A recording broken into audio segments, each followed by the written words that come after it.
Dnes tu máme meranie elektrosmogu alebo aj IMF, EMP, elektromagnetické pole a multimeter na meranie povrchového napätia tela. Tým, že tu držím, tak merám povrchové napätie na mojom tele.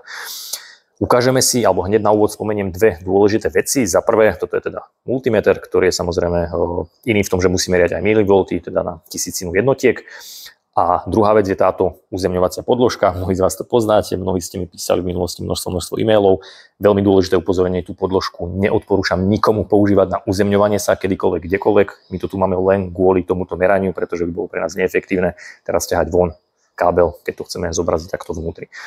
A ideme na samotné meranie. Ako vidíte, už len tým, že som vo vnútri, teraz sme na druhom poschodí, je tu okolo mňa nejaká elektronika, moje povrchové napätie je teraz nejakých 1,8 V, čo je po prepočte 1800 mV. V tom najlepšom prípade by malo byť 0, keď ste uzemnení vonku, a keď ste niekde vo vnútri, tak aj podľa normy nejakých 100 mV. To znamená 0,01 by malo byť maximálne.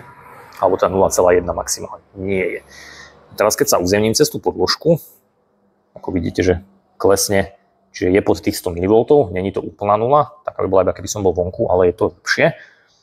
A teraz vám ukážem najdôležitejšiu vec, 1,92 V a už len tým, že sa priblížim povedzme k notebooku, čo bežný pracovný nástroj ľudí je zapojený v nabíjačke, to je tu najhoršie, kedy ho nechcete držať, nebyť s ním v priamom kontakte, sa zvýšilo na 7-8 V, čo je obrovský rozdiel, 10 až 100 násobný rozdiel.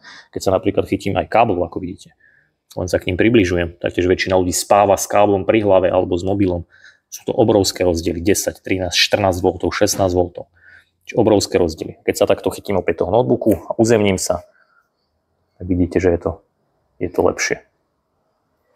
Na záver, alebo aké je z toho ponaučenie, potrebujete byť čo najviac uzemnení, pretože vtedy toto číslo má byť alebo bude 0. A dôvod, prečo je 0, je, že vaše telo alebo váš redox je vtedy v poriadku, nestrácate množstvo elektrónov. Keď naopak stúpa do plusu, tak pre vás to len znamená, váš redox klesá, strácate elektróny a potrebujete viacej slnka, viacej svetla, viacej byť uzemnení. Ak by sa vám páčili aj ďalšie merania, tak sledujte nás, napíšte nám do komentára, aké ďalšie meranie by ste uvítali a na budúce si ukážeme vo videu meranie vonku reálne na tráve.